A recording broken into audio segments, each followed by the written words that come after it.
Assalamualaikum warahmatullahi wabarakatuh. Alhamdulillahilladzi hadana li hadza wa ma kunna linahtadiya laula an hadanallah. Laqad ja'at rusulu rabbina bil haqq wa nudu an tilkumul jannatu urithumuha bima kuntum ta'malun. Asyhadu an la ilaha illallah wa asyhadu anna Muhammadar Rasulullah sallallahu alaihi wasallam wa ala alihi wa ashabihi amma ba'du. Para saudara jamaah yang sangat saya hormati, rekan muda-mudi yang saya banggakan, senantiasa kita panjatkan syukur kepada Allah atas pemberian Allah, beberapa pemberian kenikmatan, kelonggaran, kesehatan, serta petunjuk agama yang benar, yaitu agama Islam. Sesuai dengan firman Allah, inna dinna indallahil Islam.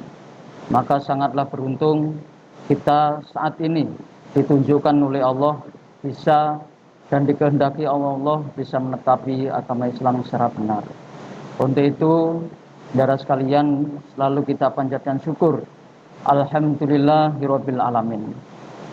Kemudian salam serta selawat semoga senantiasa tercurahkan pada junjungan kita Nabi besar Muhammad sallallahu alaihi wasallam, teriring doa Allahumma sholli ala Muhammad wa ala ali Muhammad, dan atas amal solehnya, atas pengorbanannya, perjuangannya mulai Rasulullah sallallahu alaihi wasallam diteruskan para alim ulama, para kiai, bahkan para wali sunan dan para mubaligh serta mubalighah yang membawa, menyebarkan, menjaga dan dengan sabar menyampaikan syariat tata cara beribadah kepada kita semua, sehingga kita mudah untuk memahaminya sekaligus bisa mengamalkan secara benar.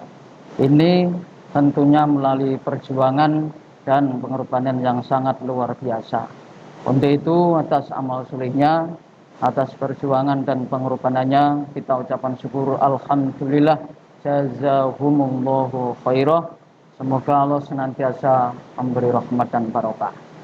Juga pada panjenengan semua, para rekan muda-mudi, para sedulur jamaah yang saya cintai, yang saya hormati, atas keridhoannya yang saat ini bisa menetapi kewajiban dalam rangka tholabul ilmi, dalam rangka mencari ilmu, walaupun kondisi yang sebetulnya tidak memungkinkan untuk bermuajah, bertemu secara langsung bertatap muka. Namun kita selalu tetap berusaha. Saat ini kita menempuh dengan cara pengajian online. Nah ini, saudara sekalian, bentuk daripada kita mempersungguh agama Allah, mempersungguh jalannya Allah. Sesuai dengan janjinya, walladzina jahadu finna lanahdiyanahum subulana. Barang siapa yang mempersungguh ke jalanku, pasti aku akan menunjukkan, pasti aku akan mudahkan. Saudara sekalian yang saya hormati, kemudian yang atas amal solehnya, atas keridhoannya, saya ucapkan syukur alhamdulillah, jazakumullahu khairah.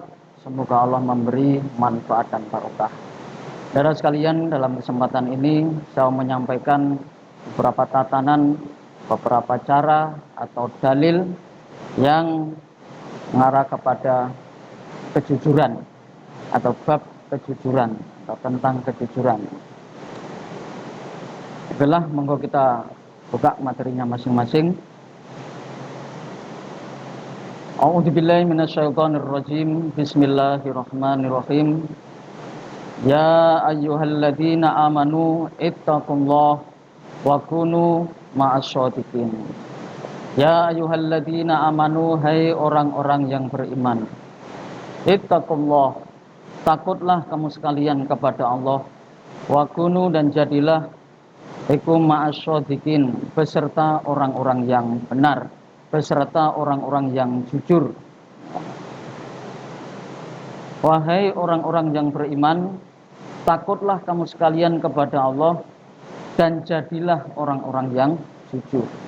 Kalau contoh zaman Rasulullah Shallallahu Alaihi Wasallam dulu terjadi, kalau sekilas cerita, dulu terjadi pada perang Tabuk.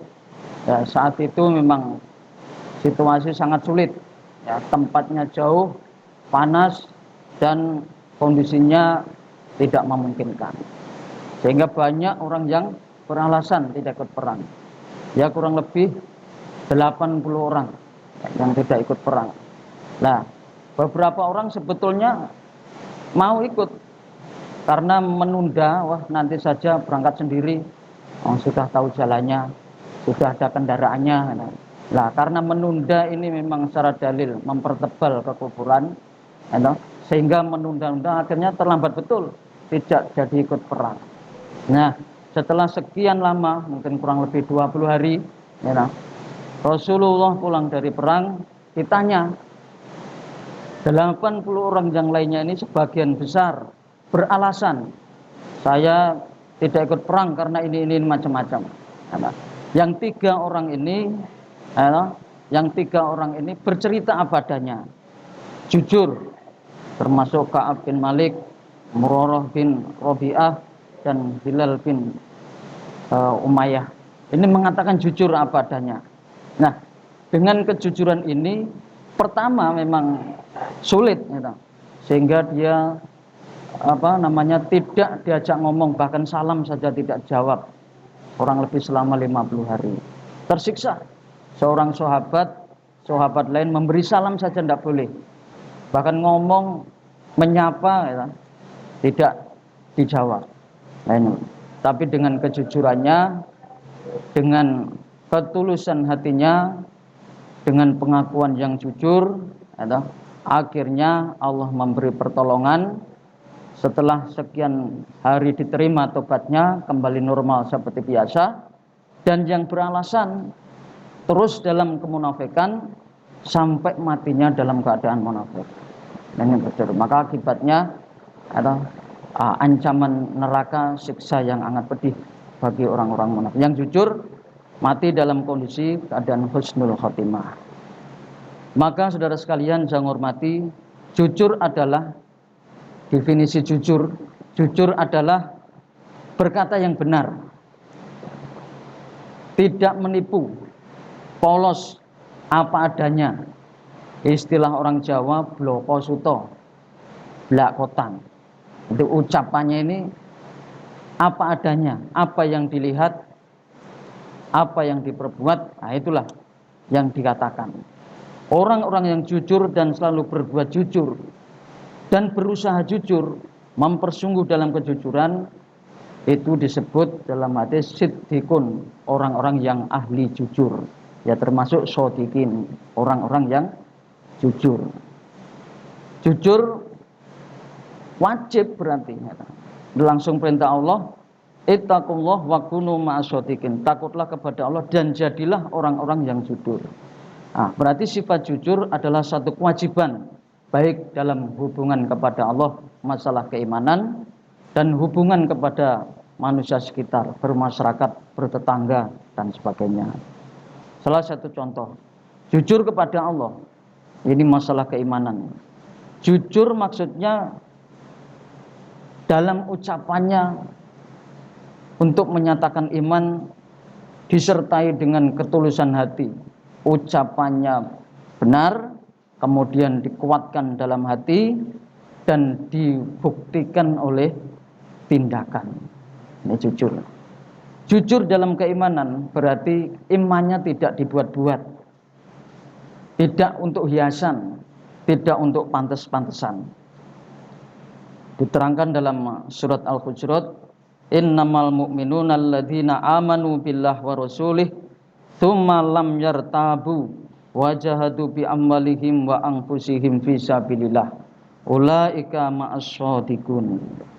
Sesungguhnya orang-orang yang iman, yaitu orang-orang yang beriman kepada Allah dan utusannya Allah, kemudian dia tidak ragu-ragu atas keimanannya dan mau membela pada agama Allah dengan harta dan tenaga. Demikian itulah orang-orang yang jujur. Saudara sekalian yang saya hormati, jujur dalam keimanannya berarti memang apa adanya perintah Allah semuanya dikerjakan sakpolnya kemampuan, dan seluruh larangan Allah ditinggalkan sejauh-jauhnya. Apa yang dikaji, apa yang dipelajari, dijumpai perintah maka dikerjakan sakpolnya kemampuan. Ini adalah wujud jujur pada keimanan, dan tidak ada keraguan di dalam hatinya. Apalagi hanya untuk hiasan, untuk pamer, ya, tidak ada. Karena salah satu contoh keimanan untuk pamer ini, ya, risikonya tidak diterima amalnya, tidak diberi pahala, dan lebih berat lagi diancam dosa syirik. Karena itu termasuk syirik khauf. Memang Nabi dawuh, saya khawatir akan umatku tentang syirik. Saya tidak mengatakan bahwa umatku nanti akan menyembah rembulan atau matahari, tetapi yang aku khawatirkan adalah syahwatan khufiyah, keinginan yang samar. Nah, ini syirik. Contoh yang paling gampang, saudara sekalian, misalnya sholat, ya. Sholat biasa ketika di depannya ada seorang yang parubaya, kemudian punya anak cantik, sholatnya ini dibuat sebaik mungkin, sekusuk mungkin. Allahu Akbar, bacaannya benar, gerakannya dibaguskan. Nah, setelah rakaat pertama, orang ini pergi. Rakaat berikutnya Allahu Akbar, Allahu Akbar, seenaknya saja, yang dimau sudah pergi. Saudara sekalian, kalau memang panjenengan senang pada anaknya yang cantik, ngapain pakai sholat? Ngapain sholat dibagus-baguskan? Toh yang bapaknya tadi nggak ngerti, gelapo, nggak ngerti. Kalau memang senang, ya langsung minta kepada Allah. Karena sebetulnya yang mempunyai anak cantik itu Allah, dititipkan orang itu. Berbuat baik pada Allah, minta kepada Allah. Nah, kalau Allah memberikan, semuanya mudah. Maka saudara sekalian, sifat jujur ini memang sangat menjadi modal yang luar biasa bagi keimanan seseorang. Kemudian juga dalam hadis diterangkan, rawahu Talimi, laisal iman bitamani wala bitahali walakin huwa waqara fi qalbi wa saddaqul amal, rawahu Talimi. Bukanlah iman kalau dengan angan-angan dan hiasan. Iman adalah yang tetap dalam hati dan dibuktikan dengan perbuatan. Jadi tidak mungkin kita menyatakan iman hanya ucapan saja. Saya memang percaya Allah itu Maha Kuasa. Saya percaya nanti setelah kematian ada hari bangkit, ada surga yang di dalamnya penuh kenikmatan, ada neraka penuh siksaan. Saya takut neraka. Saya menyatakan iman, tapi ucapan saja. Tidak mungkin. Ya, iman ya diucapkan, ya dimantapkan dalam hati, kemudian dibenarkan dengan perbuatan. Nah, mungkin hanya pernyataan saja. Kalau zaman dulu sering kita dengar nasihat, misalnya orang mau makan, ya, sudah tahu persis bahwa yang dihadapannya itu makanan-makanan favorit yang disenanginya. Misalnya ada sate gulai, misalnya ada begedel, misalnya ada lento misalnya. Tapi dibicarakan, ya, lento enak, begedel kentang dan sebagainya. Tapi diomongkan saja, tidak bisa kenyang. Walaupun setengah hari ngomong itu, ya mungkin tambah lapar. Lah diam saja, tahu-tahu dimakan. Nah, kenyang bertelur. Inilah. Jadi apalagi keimanan, tidak bisa hanya diutarakan, tidak bisa hanya dibicarakan, tidak hanya di lisan, tetapi harus dibuktikan dengan tindakan. Jujur dalam hubungan dengan sesama manusia, tadi hubungan sama Allah tentang keimanan. Menjaga lisan supaya tetap jujur, tidak dicampuri dengan kedustaan, tidak dicampuri dengan kelicikan, sehingga tidak merugikan orang lain. Karena apa yang dikatakan, apa yang dia tahu, ya itulah yang dikatakan. Jadi orang gampang memberi penilaian. Oh, si ngomong sapa si, pantas itu memang sangat bisa dipercaya. Dan kita simak dalil yang kedua, ya ayyuhalladzina amanu, wahai orang-orang yang beriman, ittaqullah, takutlah kepada Allah, wa qulu, dan berkatalah qaulan, dengan ucapan sadidan, yang benar. Yuslih lakum, yuslih, akan memperbaiki siapa Allah, lakum, pada kamu sekalian, a'malakum, pada beberapa amalan kamu sekalian. Wa yaghfir, dan akan mengampuni siapa Allah, lakum, pada kamu sekalian, dunubakum, pada beberapa dosa kamu sekalian. Wa may yuti'illaha, waman, dan barang siapa yuti'illaha, yang taat siapa orang Allah, pada Allah, wa rasulahu, dan taat siapa orang pada utusannya Allah, faqad faza fauzan azima. Faqad faza, maka sungguh untung, fauzan, pada keuntungan, aziman, yang besar, wa jannah, keuntungan yang besar ini berupa surga. Wahai, ingatlah orang yang beriman, eling-eling wong kang padha iman, takutlah kamu sekalian kepada Allah, dan berkatalah dengan ucapan yang jujur. Itu tadi, perkataannya jujur, tidak menipu. Kalau sudah bisa seperti itu, berkata jujur, berbuat jujur, yuslih lakum, Allah akan memperbaiki pada amalan-amalan kamu sekalian, dan Allah mengampuni pada dosa-dosa kamu sekalian. Dengan modal kejujuran, Allah akan mengampuni dosa-dosa kamu sekalian, dan Allah akan memperbaiki amalan kamu sekalian. Secara otomatis, kalau orang ini berbuat jujur, maka ke belakangnya akan semua urusan dimudahkan dengan modal kejujuran. Maka orang tua zaman dulu, wong tuwek-tuwek zaman biyen itu, para saudara sekalian, pesan pada anaknya, le, kowe nek pengen uripmu mulya, ya, aman, maka supaya kamu tetapi beberapa hal. Satu, ojo pek tinek barang liyan. Yang ke satu, ya. Yang kedua, bloko suto, apa adanya, ya, belak kota. Ya jujur itu, betul. Ojo pek tinek barang liyan. Maksudnya kalau memang bukan barangnya, ya jangan dimiliki. Nah, kemudian perkataannya jujur, modal seperti itu selamat, aman sudah. Nah, kalau ada prinsip di Surabaya ini, prinsip wong Surabaya, kowe urip nang Surabaya jujur, ajur. Nang Surabaya kok jujur, wah ajur. Nah, itu mungkin benar. Itu adalah prinsipnya, satu pencuri, dua copet. Pencuri itu kalau jujur ya ajur. Ada orang teriak maling, jatuh. Sing maling aku dewe. Gak usah digoleki ado-ado, aku sing nyolong. Ya ajur. Itulah. Maka hadis Quran ini Allah menyerukan bukan untuk maling. Ya ayyuhalladzina amanu. Hai orang-orang yang beriman. Berkatalah yang jujur, maka Allah akan memperbaiki amalan dan Allah mengampuni dosa kamu sekalian. Wa may yuti'illaha wa rasulahu faqad faza fauzan azima. Barang siapa yang taat kepada Allah dan Rasulnya, maka dia sungguh telah beruntung dengan keuntungan yang besar. Taat Allah dan Rasul secara jujur imannya, luar biasa hasilnya. Ya. Jadi jujur itu yang menerima perintah, apa yang dia cuma dikerjakan, dibenarkan dan dikerjakan.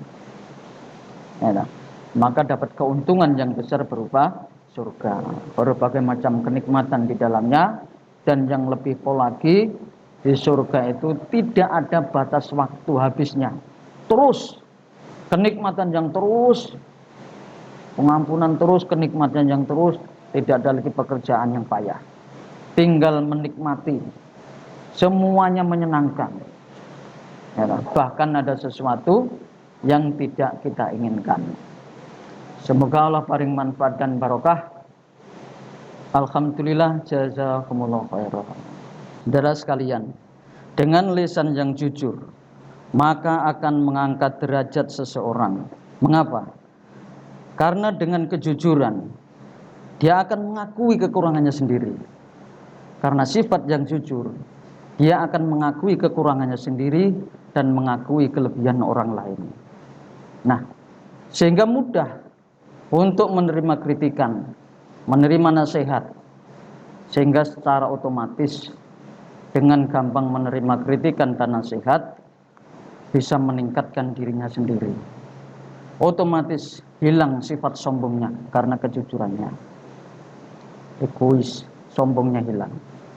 Nah, dengan memiliki kejujuran, maka secara otomatis apa yang dia lakukan, apa yang dia ucapkan mudah dipahami dan mudah diterima oleh orang lain. Saudara sekalian yang sangat saya hormati, kita simak dalil yang berikutnya. Alaikum, menetapilah kamu sekalian bisidqi, dengan kejujuran. Fa inna siddiqah, dan sesungguhnya jujur iku yahdi, menunjukkan apa kejujuran, ilal birro, pada kebaikan. Wa inal birro, dan sesungguhnya kebaikan iku yahdi, menunjukkan apa kebaikan, ilal jannah, pada surga. Wa mayazalu, dan tidak henti-henti sopo arrojulu, orang laki-laki, yastiku, jujur, wa yatakharro, dan mempersungguh, bisidqi, dengan kejujuran, wa yatakharro, dan mempersungguh, as-sidqa, pada kejujuran, hatta sehingga yuktaba, ditulis, indallah, di sisi Allah, siddiqon, orang-orang yang ahli jujur. Menetapilah kamu kejujuran, maka sesungguhnya kejujuran iku yahdi, menunjukkan kepada kebaikan. Orang-orang yang jujur, maka secara otomatis kedepannya mudah di dalam segala hal. Misalnya dalam pekerjaan, dalam berdagang, dalam bisnis apapun. Di samping itu memang ada jaminan dari Allah. Dalam bisnis ketika dua orang ini jujur, maka ketiganya adalah Allah. Allah menjamin pertolongannya. Dengan modal kejujuran. Nah, dan kejujuran akan menunjukkan orang tersebut ke dalam surga. Berarti luar biasa, ya. Berarti sifat jujur dalam beriman, dalam sifat jujur kepada Allah, ya, manfaatnya, efeknya sangat luar biasa, dan hasilnya adalah surga. Wa yakum, dan takutlah kamu sekalian, wal kadhiba, pada dusta. Sebab fa'inal kadhiba, sesungguhnya dusta, iku yahdi, menunjukkan apa dusta, ilal fujur, pada kedurhakaan.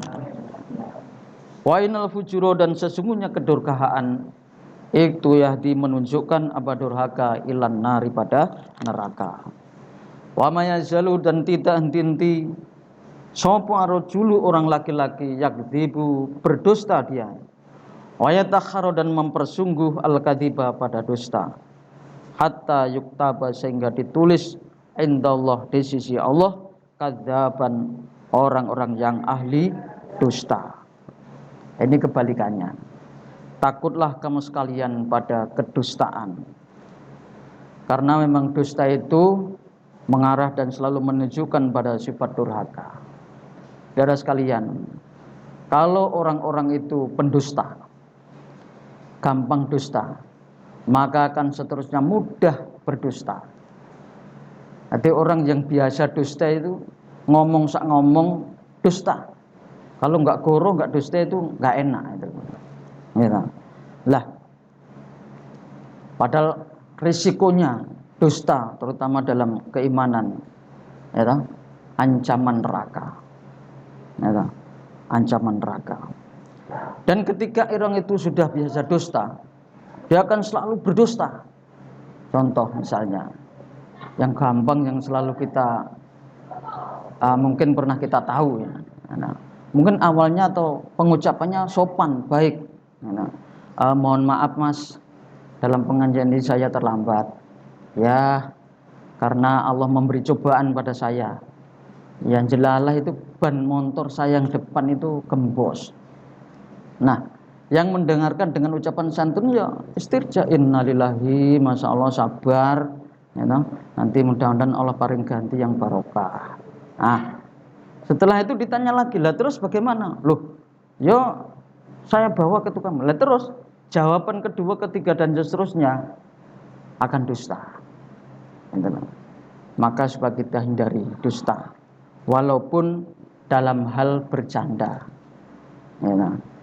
Sebab kita pernah dengar perawi hadis, ya, dia cuman berdusta sama hewan, memanggil hewan kur kur kur, tapi di tangannya ini tidak ada makanan. Kalau nak jagungi, bujui PT itu, PT-nya datang, nggak di tangannya nggak ada makan. Itu hadisnya ditinggalkan. Gitu lah. Itu akibat orang yang tidak jujur. Tapi kalau jujur, mutawarik, hati-hati, ya timbullah kebaikan. Seperti perawi hadis Bukhari, beliau sangat luar biasa kejujurannya. Mendengar satu hadis, menurut ceritanya digurukan 1000 guru. 1000 guru, 1000 guru, bukan 1000 orang. Kalau yang kita tahu kan 1000 tanda tangan misalnya. Ke pasar, bos wong tanda tangan kok abeh pokoknya 1000. Lah ini enggak. Mendengar satu hadis digurukan 1000 guru ini betul-betul orang pilihan. Mau nulis masih sholat sunnah juga. Luar biasa. Maka di dalamnya Sahih Bukhari ini semuanya terdapat hadis-hadis yang unggul, hadis-hadis yang sahih. Maka saudara sekalian, jangan sampai kita memiliki sifat yang tidak jujur, pendusta. Dan orang yang memiliki sifat jujur secara otomatis terhindar dari kemunafikan. Orang-orang yang jujur secara otomatis tidak munafik. Jadi apa yang ditahu, apa yang itu yang diamalkan, dibelak kotang apa adanya itu. Kita simak adil yang berikutnya. Ayatul munafiki, tanda-tandanya orang munafik iku salasun 3. Rupane satu, idza hadasa, ketika bercerita, kadzaba, dusta. Wa idza wa'ada, dan ketika janji, akhlafa, mengingkari. Yang kedua. Yang ketiga, wa idza tumina, dan ketika dipercaya, khona, maka khianat. Siapa orangnya? Ini ciri-ciri orang munafik. Salah satunya ketika bercerita dusta, cerita goroh, ini tanda munafik. Gampang berdusta. Jadi kita hindari betul, supaya tidak terjangkit kemunafikan di dalam hati kita. Walaupun bergurau dengan teman, mungkin pengen diketawai, mungkin pengen membuat temannya itu heran, pengen membuat temannya wah, terus mengarang cerita dusta. Contoh, saya nggak cerita, contoh saja. Wih, di tempat saya itu ada orang hamil besar, ya normal tapi besar. Melahirkan bayi ya otomatis besar. Tapi jarak sekian bulan, beberapa bulan, tidak sampai tahunan, itu bayinya perkembangannya cepat, jadi besar. Sehingga kira-kira mulutnya sebentar pintu. Itu yang mendengarkan, Masya Allah, luar biasa, Masya Allah, sangat mengherankan. Nanti yang mendengarkan takjub. Soalnya ceritanya wong jujur, wong polos. Tapi yang mendengarkan yang orang lain yang juga tukang dusta, tidak heran. Di tempat saya juga ada keanehan. Ada pohon pisang, tingginya setinggi pohon kelapa. Pisang itu tingginya setinggi pohon kelapa. Nah, buahnya satu panjangnya kira-kira 2 meter. 2 meter panjangnya buahnya. Diameternya 30. Jadi panjang, besar. Yang lain kan heran, loh. Lah ono gedang sak mono gede ini terus ya apa itu? Bagaimana? Buat apa itu? Yang tadi nimpali ya buat makan bayi yang mulutnya sak pintu itu. Lah ini kelop soalnya podo tukang gorowe. Itulah. Podo tukang dustane. Ya toh. Lah maka saudara sekalian yang saya hormati, rekan muda-mudi dan seluruh jamaah yang saya cintai, kita jaga, kita hindari supaya kita tetap di dalam kejujuran.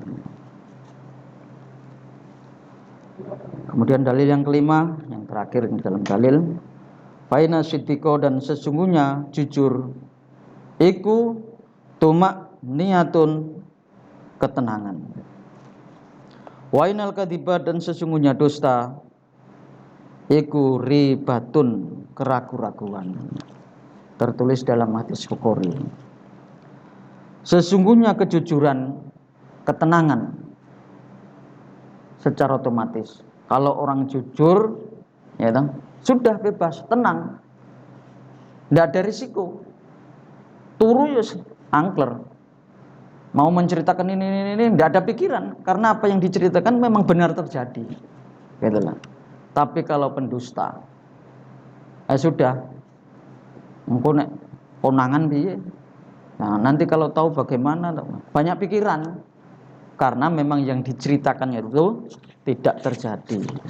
Wedi nek konangan, sehingga tidak tenang, ragu-ragu dalam hidupnya. Maka supaya kita hindari kebohongan, ya tak? Kita hindari kebohongan, walaupun sekecil mungkin. Dengan anak kecil, bergurau, takai, jangan dibiasakan, ya tak? Biasalah dengan sifat yang jujur. Dan selalu ketaat, tetapi kejujuran, karena memang kejujuran itu adalah perilaku para nabi, perilakunya orang soleh zaman dulu. Coba kita simak di dalam surat Maryam. Wadkur fil kitab Ibrahim innahu siddiqon nabiyyan. Ceritakanlah Muhammad dalam kitab, wadkur, sebutkan dalam kitabnya Nabi Ibrahim, innahu, sungguhnya Ibrahim iku siddiqon, orang yang jujur, nabiyyan, dan jadi nabi. Jujur, modalnya seperti itu. Wadkur fil kitab Ismail innahu kana shadiqal wa'di wa kana rasula nabiyyan. Dan ceritakanlah Muhammad dalam kitabnya Ismail, catatannya Ismail, sesungguhnya Ismail itu orang-orang yang jujur dalam janji, dan dia menjadi rasul dan nabi. Kalau kita telusuri seluruh para nabi, para sahabat, semua menetapi kejujuran. Dengan kejujuran Allah memberi jaminan keberkahan dan kebaikan. Ya tak? Kalau kita cerita-cerita macam-macam tentang kejujuran, banyak sekali sebetulnya. Yang menunjukkan jujur akan mendapatkan satu kerahmatan, dan sebaliknya kebohongan, kedustaan akan selalu menjadikan musibah dan keraguan-raguan terus di dalam hatinya. Semoga Allah paring manfaat dan barokah. Alhamdulillah, jazakumullahu khairan. Dalil-dalil bab amanah. Sekarang keterangan atau tata cara atau petunjuk tentang amanah. Apa manfaatnya jadi orang yang amanah, atau apa risikonya bagi orang yang tidak amanah. Amanah berarti bisa dipercaya dan bisa menjaga kepercayaan itu, dan tidak berkhianat tentunya, karena amanah itu kebalikannya khianat. Dan menyampaikan kepada yang berhak menerima, walaupun sekedar titipan salam saja. Biasanya kadang-kadang itu kita itu kadang-kadang ini meremehkan. Salam-salam, insya Allah. Nah, begitu sampai, waduh, mau menyampaikan itu malu kadang. Ya kadang banyak lupanya, karena walau salam-salamnya biasa. Walaupun hanya titipan salam, harus disampaikan pada yang berhak menerimanya. Aman adalah sikap yang mulia. Seseorang yang menjaga dengan baik pada sesuatu yang diamanatkan padanya, kemuliaan orang-orang yang amanah, karena dia selalu menjaga amanah yang dipercayakan padanya. Kita simak dalil yang pertama. Innallaha, sesungguhnya Allah, iku ya'murukum, perintah siapa Allah kum pada kamu sekalian, antu'adul amanati, antu'adul, supaya mendatangkan kamu sekalian al amanati, pada beberapa amanat, ila ahliha, pada ahlinya amanat. Sesungguhnya Allah perintah kepada kamu sekalian supaya kamu mendatangkan amanat kepada ahlinya amanat. Ini kalau cerita zaman Nabi. Kalau cerita zaman dulu secara singkat, pada waktu Nabi mau masuk Mekah, ya, setelah hijrah ke Madinah mau masuk Mekah, ya toh, pengen umroh itu ya toh, dalam masa perjanjian Hudaybiyah, tidak diizini kecuali boleh masuk Mekah dalam waktu 3 hari saja. 3 hari. Nah, menurut Nabi ya dimanfaatkan 3 hari, mau masuk Ka'bah, ternyata Ka'bah ini dikunci. Kemudian dicari siapa yang bawa kuncinya. Nah, ketemu, ternyata yang bawa kuncinya itu memang bukan orang iman. Dipinjam ya tidak boleh. Cerita singkatnya seperti itu. Dipinjam tidak boleh. Rasul terkenal yang dimusuhi kok, ya toh, tidak boleh. Setelah itu Ali suruh minta secara paksa, diroyok, direbut, diminta paksa. Karena memang Ali ini pendekar tuh, badannya kekar. Ceritanya, saya nggak tahu ceritanya seperti itu. Akhirnya bisa direbut oleh Ali. Dibuka pintu Ka'bah, Nabi bisa masuk, sholat di dalamnya. Setelah 3 hari pulang. Nah, sifat manusia itu memang pelupa. Pulang ini kuncinya terbawa, dibawa pulang sampai Madinah. Setelah sampai Madinah, loh, lagi kuncinya tadi nggak dikembalikan. Wes gak usah dibalik. Nabi perintah balikan. Tadi pinjam tidak boleh, sampai berebut sulit-sulit, sekarang sudah didapatkan, dikembalikan. Tidak usah, dia orang kafir aja kok. Akhirnya turun ayat ini. Innallaha ya'murukum an tu'atul amanati ila ahliha. Sesungguhnya Allah perintah pada kamu sekalian supaya mendatangkan amanat pada ahlinya amanat. Kemudian dalil yang kedua, ya ayyuhalladzina amanu, wahai orang-orang yang beriman, la takhunu, jangan mengkhianati kamu sekalian Allah, kepada Allah, war rasulah, dan jangan mengkhianati kamu sekalian pada utusannya Allah. Wa takhunu, dan janganlah mengkhianati kamu sekalian amanatikum, pada amanat kamu sekalian.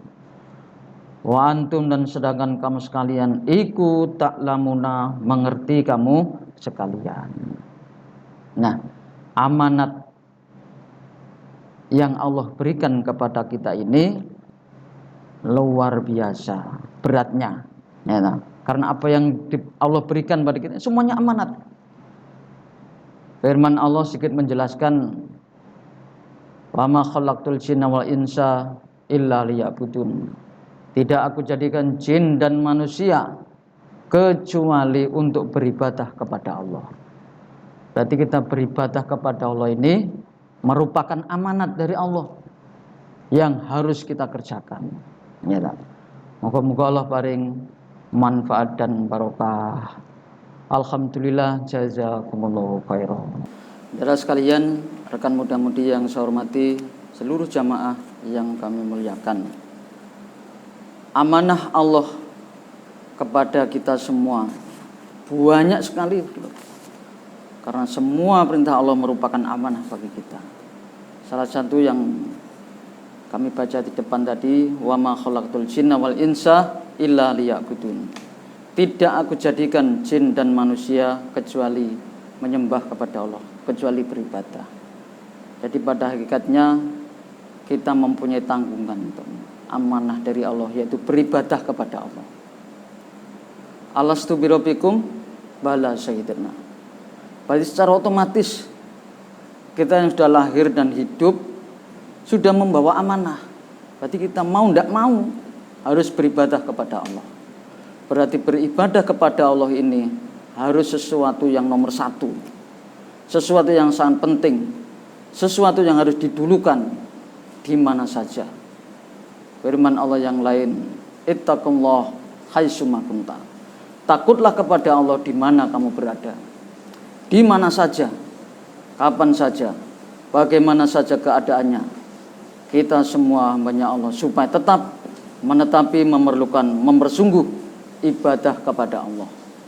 Berarti ibadah ini sesuatu yang nomor satu. Hal yang lain harus dikalahkan kalau sudah bentur dengan ibadah kepada Allah. Entah itu dalam rangka mencari ilmu, entah itu dalam ibadah yang lain seperti sholat, menunaikan zakat, ya, puasa, haji jika mampu. Yang lain dinomorduakan, diutamakan dulu. Itu ibadah. Contoh misalnya panggilan sholat, maka sebisa mungkin apa yang menghalangi ditinggalkan, kita sempatkan untuk beribadah terlebih dahulu. Mencari ilmu, sesuatu yang penting, maka semuanya kita tinggalkan dulu, kita utamakan itu. Karena memang wajibnya mencari ilmu itu ya sama dengan wajibnya sholat. Thalabul ilmi faridah, mencari ilmu itu wajib. Ada peribahasa mengatakan utlubil ilma walau kana bainaka wa bainahu bakhram minan nar. Mencari ilmu itu wajib walaupun kamu dan ilmu itu harus melompati lautan api. Karena ini amanah yang harus kita lakukan, ya, beribadah kepada Allah. Jadi yang lain pendukung, pekerjaan, harta benda, kekayaan, bagaimana yang kita miliki ini supaya memudahkan kita untuk beribadah kepada Allah. Ya, karena semua yang kita alami semua amanah, semua dipertanggungjawabkan besok. Orang diberi kekayaan, harta yang lebih, merupakan amanah. Ada pertanyaan, hartamu dulu kau dapat dari mana, kau habiskan untuk apa? Tanyakan satu persatu. Itulah. Ya, kalau sampai tidak bisa menetapi amanah, maka balikannya khianat, menjadi beban, ya, menjadi penghambat untuk bisa masuk surga, selamat dari neraka. Seperti firman Allah yang lain diterangkan, ya ayyuhalladzina amanu qu anfusakum wa ahlikum nar. Amanah. Hai orang-orang yang beriman, jagalah diri kamu sendiri dan ahlimu dari ancaman api neraka. Merupakan amanah. Menjaga dirinya, berusaha semaksimal mungkin bagaimana kita bisa menetapi ibadah kepada Allah, dan juga ahlinya, anak saudaranya, familinya, teman dekatnya, pokoknya masih kenal, menjadikan amanah. Termasuk amal ma'ruf nahi munkar. Kalau kita kembalikan amanah, semua ini amanah. Diberi kekuatan, amanah dari Allah. Bagaimana dengan kekuatan itu, ya, bisa meraih derajat tinggi surganya Allah dengan kekuatannya, dengan kekayaannya Allah memberi kesempatan seseorang itu bisa meraih surga tinggi dengan kekayaannya. Yang punya anak, anaknya amanah, ya, sesuatu yang harus kita prioritaskan, amanah Allah kepada kita. Karena sesungguhnya apa yang kita miliki semua adalah titipan, semua adalah amanah dari Allah.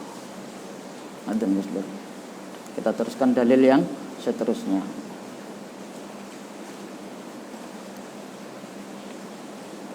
Walladzina, dan orang-orang, walladzina adapun orang rum adapun mereka, walladzina adapun orang-orang hum mereka,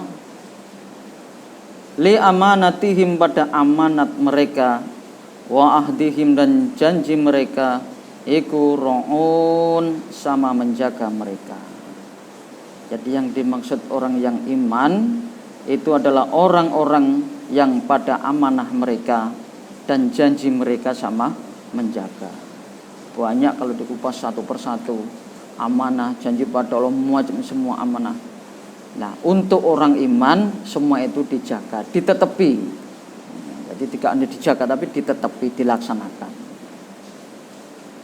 Adil amanatah, dalil yang keempat. Adil amanatah, datangkanlah kamu sekalian pada amanat, ila man, pada orang, iktamanaka, yang sudah memberi amanat. Adil amanatah, menyampaikan amanah.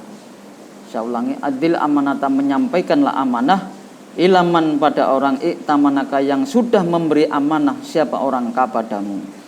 Wala takhun, dan jangan mengkhianati kamu sekalian. Wala takhun, dan jangan mengkhianati kamu sekalian, man, pada orang, khonaka, yang telah mengkhianati siapa orang ka kepadamu. Sampaikan amanah, ya, pada apa-apa yang telah diamanatkan padamu, dan janganlah mengkhianati pada orang yang mengkhianati padamu, apapun bentuknya. Tadi di atas termasuk salam. Contoh dikhianatin, balas khianati itu yang gampang ya. Nang masjid, sandal anyar mulai, tahu-tahu ndak ada, hilang. Nah terus toleh wah sandal cek tas tuku, akhirnya terus nyikat sandal sing luwih apik. Nah, itu berarti membalas mengkhianati. Ya, membalas mengkhianati. Ya tetap ndak boleh. Dikhianati jangan membalas mengkhianati. Idfa billati hiya ahsan. Tolaklah kebaikan, tolaklah kejelekan dengan kebaikan, dengan kejujuran, dengan amanah. Ya, dengan seperti itu, ya, tentunya Allah akan memberikan satu pertolongan. Dalil nomor 5. La imana tidak iman. La imana tidak iman liman, bagi orang, la amanata lah, la amanata, yang tidak amanat, lahu, baginya orang. Tidak dikatakan iman yang sempurna kalau orang itu tidak amanah. Ya tentunya, karena kalau tidak amanah ya khianat itu. Bahasnya khianat. Kita lanjut yang ke-6. Ayatul munafik. Tadi dia tentang kejujuran sudah dijelaskan. Ayatul munafiki, tanda-tandanya orang munafik, iku salasun, 3. Rupane idza hadasa, ketika bercerita, kadzaba, dusta siapa orang. Wa idza wa'ada, dan ketika berjanji, akhlafa, mengingkari. Wa idza tumina, dan ketika dipercaya, khana, khianat siapa orang. Nek cerita mesti boroh, ya toh. Nek janji ingkar.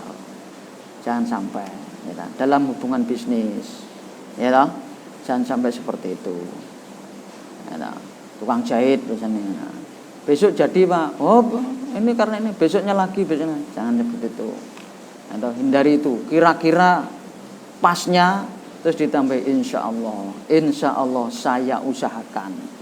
Besok bisa diambil, insya Allah saya usahakan, ya, supaya nggak terhindar dari, jangan mudah, oh pasti jadi sudah besok ambil. Nah ternyata ya, ingkar, sama tidak boleh. Ya, janji apa saja, pertama teman, saudara, yang lebih-lebih kepada Allah, kita sesuai pada janjinya. Dalil yang nomor 7. Idza dhayya'atil amanatu, ketika disia-siakan.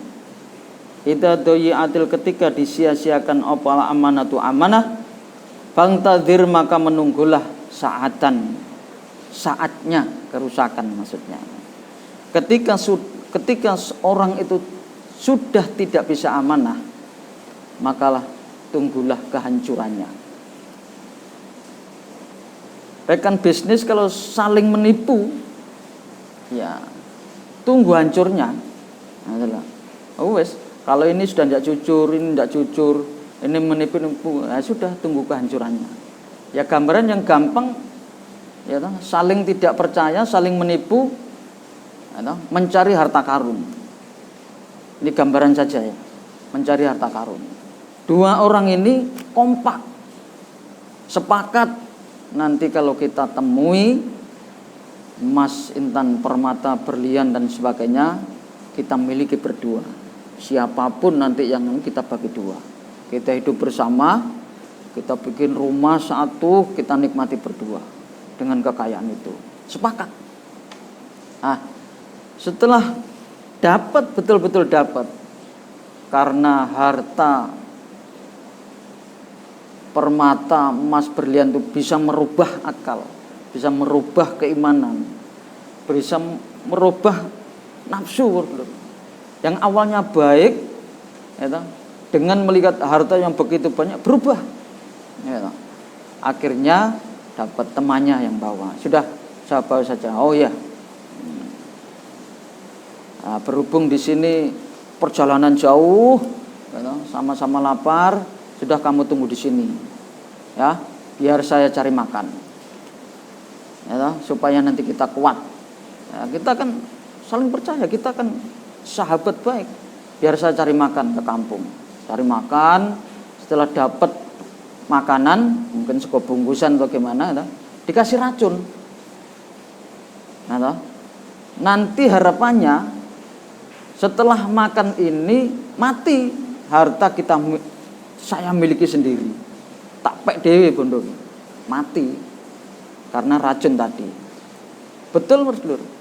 Kita sampai, ya toh, bayangannya setelah sampai nanti makan mati, jongor, harta saya miliki. Lah ternyata teman yang satunya juga pikirannya jelek, ya toh. Nanti kalau teman saya biasanya lewat sini, nah, nanti tak jatuhi batu yang besar, mati, harta ini saya sendiri yang memilikinya. Betul. Datang batu besar dijatuhkan, gelondong, tes, mati. Lah, ya toh. Alhamdulillah. Ya karena lapar ya nasi dimakan. Setelah dimakan, pas nasi yang ada racunnya, mati, ya wis mati kabeh. Enggak dapat semua. Ya toh, sama-sama khianat. Ah, ya toh. Coba kalau kompak. Nah, itu berkelira. Itu hanya sekilas gambarannya orang yang khianat. Sesama hubungan sesama manusia, teman. Kalau orang itu khianat, susah. Ya toh. Jadi pegawai tidak amanat, susah. Ya toh. Contoh yang gampang satpam ini, Satpam itu memang pegawai biasa. Tapi satpam diberi kepercayaan sama bosnya untuk menjaga kekayaannya, keamanan lingkungan pabrik atau perusahaannya itu. Dipercayakan pada satpam. Nah, suatu saat ya sebetulnya yang dicuri itu bukan barang yang mahal. Hanya baut, ya, bautnya mobil. Geledak baut lagi nang omahku sepeda motormu, bautnya padha mbek iki.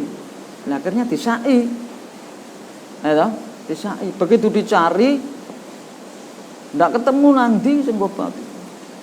Cari ndak tahu, lanjelalah waktu ngambil itu ketangkep CCTV. Buka loh, lah kok satpame dhewe ternyata. Lah, harganya tidak seberapa, tapi kepercayaan bosnya hilang, dipecat, hina, dia sendiri hina, keluarganya juga hina dan menanggung malu, juga teman-temannya juga menanggung malu. Akibat tidak amanah, akibatnya khianat. Hanya sepele. Kalau mau ganti gampang, bawa tergone piro. Nah, tapi tidak bisa seperti itu, karena sudah hilang kepercayaannya, sudah. Maka taruhannya jabatannya hilang. Apa terus kemudian melamar sana mudah? Enggak. Pabrik ini besar, bosnya besar. Ternyata bos ini sudah telepon teman-temannya. Nanti kalau ada orang namanya ini, ciri-cirinya seperti ini, melamar jangan diterima. Habis. Itulah. Ya memang ya rezeki Allah yang ngatur. Tapi kalau tidak aman ya seperti sulit, menyulitkan dirinya sendiri. Saudara sekalian yang saya hormati, para remaja, seluruh saudara jamaah yang sangat saya hormati, marilah kita tetapi sifat amanah. Kita jaga amanah. Kita sudah dipercayakan oleh Allah menerima hidayah, petunjuk agama yang benar, merupakan amanah. Mari kita jaga. Ya toh? Kita jaga. Tambah lama sebab tambah mantap hatinya. Tambah mengetahui kebenarannya. Jangan sampai berubah, jangan sampai terpengaruh. Kita tetapi amanah Allah hingga husnul khotimah. Kalau bisa mengamalkan seperti itu, maka Allah menjanjikan mati sewaktu-waktu oleh Allah akan dimasukkan ke dalam surga. Surat An-Nisa ayat 13, wa may yuti'illaha wa rasulahu yudkhilhu jannatin. Barang siapa yang taat kepada Allah dan Rasulnya, maka akan dimasukkan ke dalam surga yang penuh dengan kenikmatan di dalamnya. Dalil yang terakhir, al-amanatu, adapun amanat, iku tajlibu menari arizqau pada rezeki. Wal khianatu, adapun khianat, iku tajlibu menari al-faqra pada kefakiran. Orang itu amanat, maka akan dimudahkan rezekinya, gampang mencari rezeki. Apa-apa, oh itu aja, itu mudah dipercaya itu cara gampangnya seperti itu. Contohnya banyak dalam hadis ya. Kalau orang itu khianat, ya mateni sandang pangane dhewe perselur ndelok. Ya ta, bahasa Jawa ning mateni sandang pangane dhewe. Maka kita tetepi terutama hal ibadah kepada Allah. Mari kita usahakan, kita bersungguh, mulai kita mengetahuinya, kita teruskan terus menerus hingga tutup pol ajal mati kita masing-masing. Ini amanah. Apapun, ya ta, jangan goyah. Apapun cobaannya, rintangannya, ya. Karena surga itu tempat segala kenikmatan, maka tentunya ada cobaan, ada rintangan. Ya, ada cobaan, ada rintangan. Ya, maka supaya gampang, supaya enjoy, mudah menetapi ibadah, kita buat hati kita ridho, hati kita senang di dalam menetapi ibadah. Ada rintangan dari depan, kita melihat ke belakang. Ada rintangan dari kiri, kita menengok ke kanan. Dirintangi dari kanan, kita menengok ke kiri. Kiri, kanan, depan, belakang dirintangi, ndangak sambil membaca syair. Kembang turila melok-melok sego adang sisane sore. Raper tuli wong alok-alok sandang pangan golek dewe-dewe. Alhamdulillah, jazakumullah khairah. Semoga Allah senantiasa memberi manfaat dan barokah. Apabila ada yang kurang berkenan, saya mohon maaf sebesar-besarnya. Wassalamualaikum warahmatullahi wabarakatuh.